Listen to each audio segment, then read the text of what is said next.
Hi there. Well,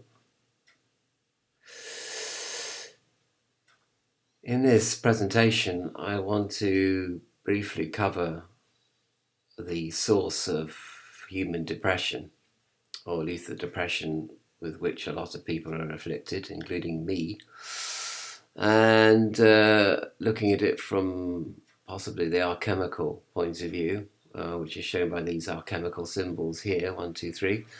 And then I'm going to look at a possible threefold resolution of the problem of existential pain. And on the way, I'm going to have a look at another Gnostic riddle, which also perhaps has a resolution to it. As I say, threefold resolution to the problem of existential pain, but it actually could be fourfold, in fact, or at least an aspect of the third creates an aspect of its own. Anyway, so the thing about depression is I've suffered from depression for years and years. You know, there's all sorts of different theories about depression. Obviously, it's genetic, but it could also be environmental. It concerns deep psychology, not only in Freudian terms, but in Jungian terms. There's a sort of there's a kind of symbolic understanding of the depression, which is at a very deep level, let us say, and you know, it's quite part of therapy to have a look at the deep causes of depression, which lie at a symbolic level, rather than at the level of being able to express what has happened to you in the past or what's happening to you in the present. But even if we don't go down the path of Freud or Jung, and we have a look at a purely humanistic sort of way of looking at depression, we can say that on one hand, and this is particularly true of me, on the side of sulfur, for example, I want change to happen. I have ambition, I have avarice, I have aggression and frustration. If I don't get the change I want, I go into frustration, and then I go into aggression, and then I lose my temper. And also boiling away underneath all this aggression and temper, as I said, avarice and ambition, and a desire for change and a dissatisfaction with the way things are at the moment. So this is the fiery sulfur quality of the depression, or the way of looking at depression from a humanistic point of view. But on the other hand, equally powerful is the fear of change, timidity, but also passive aggressive, which leads back again to sulfur. So in the midst of salt, and this timidity and this fear of change is represented by salt, a certain quality of alchemy. Within the seed of salt is sulfur, and of course within the seed of sulfur is the seed of salt. So you've got a sort of yin-yang duality going on here, whereby the seed of one quality is expressed in its opposite. And so fear of change and a desire for change, they basically at loggerheads, they're adversaries, and this is all part of the adversarial spirit, or adversarial algorithm, if you like, the creative tension. Creative in the sense that, you know, in creativity, you have to overcome fear of change, but you also have to overcome also the desire for change as well, which perhaps is a subject for another video entirely. Anyway, so this is the predicament, the conundrum that a lot of people find themselves in, and myself included. We want to walk out of our present situation, but we're also acutely aware of the saying, you know, you know, from the frying pan into the fire. So there's that fear as well, basically. So you're sort of stuck, and you want to go to another place, but you're afraid of leaving the place you're already in. And sometimes when you get to the place that you wanted to get to, you want to go back to the place where you started, which is another aspect of salt and sulfur, that when you're in salt, you want to be in sulfur, and when you're in sulfur, you want to be in salt. So there's no pleasing you at all. There's no pleasing the neurotic person like myself, person governed by fear and frustration. So we look for a resolution in this, and we look to the intervening aspect of alchemy, which is the mercurial aspect represented by the symbol here. And you'll notice that the arrow it descends, so you're descending into the realm of unconscious symbols on one hand, and yet you're crowned, with intuition on the other. And you also have an element of practical energy to you as well, and a circle which represents completion. So very spiritual resolution is contained within this symbol, or suggested by this symbol at any rate. But in my contemplation, Mercury, the resolution to the problem, the duality of salt and sulfur, which of course is contained in the alchemical philosopher's stone, and the resolution to all problems, and to the ultimate panacea, the ultimate healing of the deep wounds of one's psyche, is contained within the philosopher's stone, here represented, or part of it represented anyway. So the threefold resolution of the existential problem is contained within these notes here. And one of them, starting on the left-hand side, is rejection of and an indifference to the dimensions of the Demiurge, which is not just the material dimension, but the astral dimension. In fact, pretty much all the dimensions right up to just under the spiritual level. They all belong to the Demiurge or to one of his Archon crew. And they all represent restriction in one form or another, no matter how subtle that restriction manifests itself. But the thing about the dimension of the Demiurge is, and this is where we come to one of the riddles of Gnosticism, is where the good is evil and the evil is good. And that might seem to be rather a surprising thing to say, until you then add the caveat that the dimension of the Demiurge is where good and evil have to be defined. Okay. And they are defined according to necessity, and necessity governs all our thinking as far as survival is concerned, either emotional survival or financial or material survival or psychic survival even. Necessity governs us, and necessity tends to define good and evil. But the ultimate definition is that good is evil and evil is good within this particular realm of the Demiurge.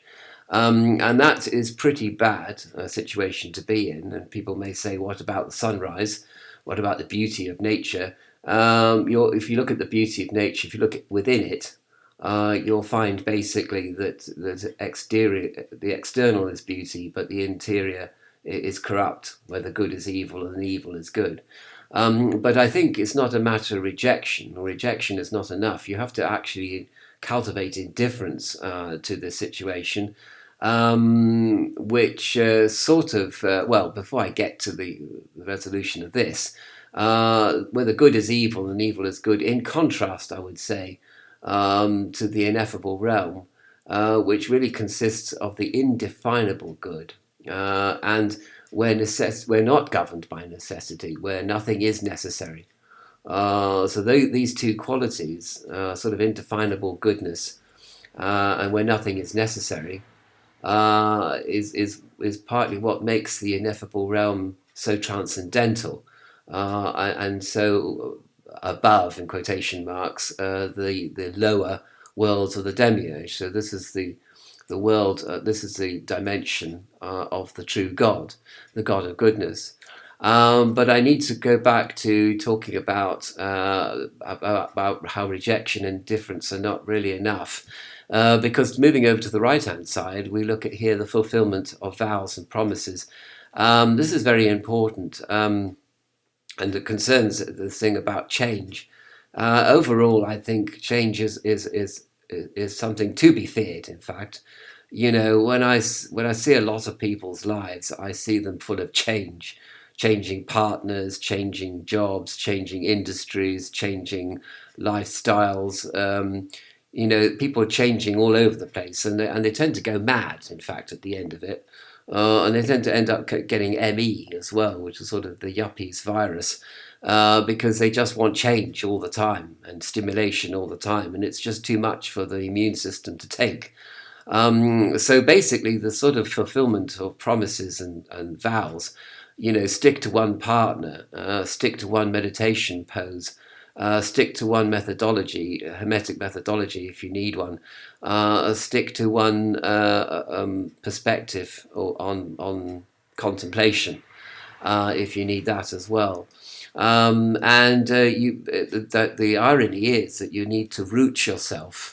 You need to create roots down into the earth. And of course, the irony is, of course, you're rooting yourself into matter, which is dialectical, which is dualistic, which is evil in that sense of the term evil, as opposed to spirit, which is non-dialectical and non-dualistic, which is the good. And this, I think, this grounding, this acceptance of keeping of preservation, this sort of conservatism, as one might say, in life, in real life, leads to a kind of redemption of matter, where in fact to be grounded is a good thing. And indeed, if matter is always dying and reproducing and change, energy is always changing its form. In the midst of all this, we root ourselves to the promises and vows that we make in life.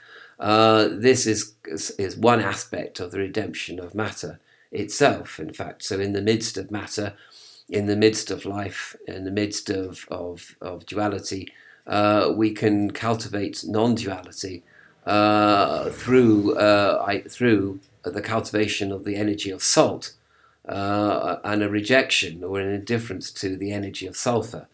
So in the end, in fact, it's not a fear of change, it's an acceptance of the need to consolidate and to be conservative that we should be cultivating in the midst of the chaos of matter itself, represented by the sort of frenetic energy of sulfur.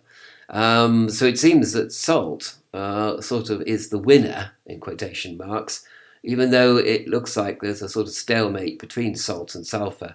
Our vows and our promises are to salt rather than riding with the hunt of Herne, riding with the wild hunt of sulfur, as it were, as we hunt for the impossible, as we hunt for the fulfillment of fantasies. And the thing about fantasies is that it's all very well to see the end product in your fantasy, but how do you actually get there? That is cause of stress. That is when change can be a terrible burden on you, in fact. But anyway, rising above all this, as it were, all this dialectical discussion of change or not to change, to be or not to be, and all the rest of it, of course, there's the cultivation of agape, which to love God is better than all things. And certainly the cultivation of agape through spontaneous introspection and through the study of the Gospels and study of writings on the other, through the perfection of one's intellect and one's understanding of the situation that one is in and the possible resolutions of that situation.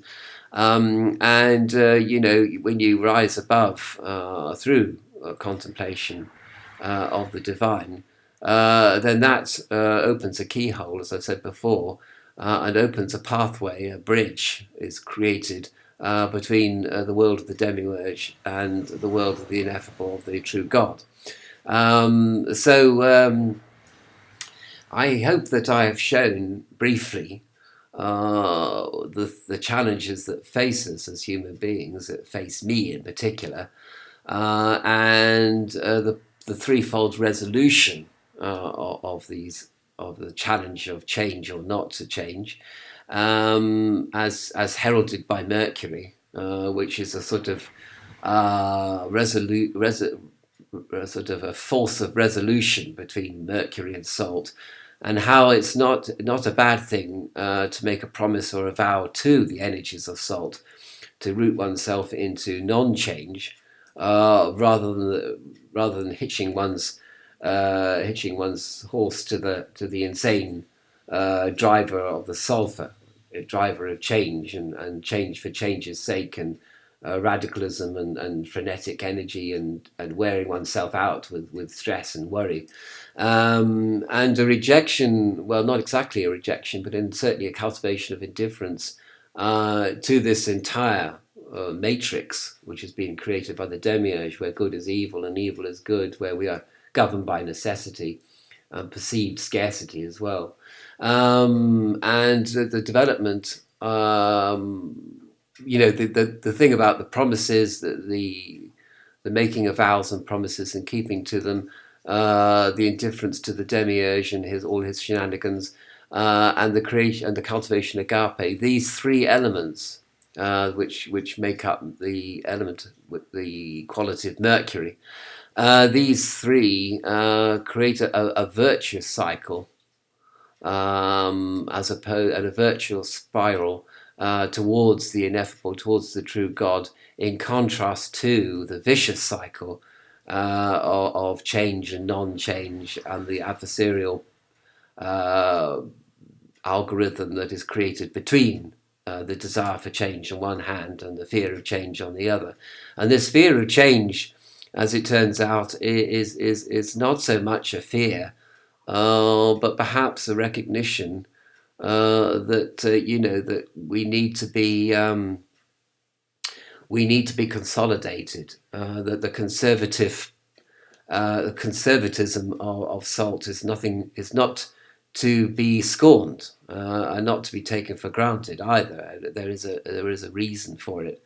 But I suppose, maybe in practical terms, if you certainly keep to your promises and vows, if you develop indifference to the Demiurge, and if you cultivate agape, this will create a great sense of calm in you psychically, and mentally and psychologically.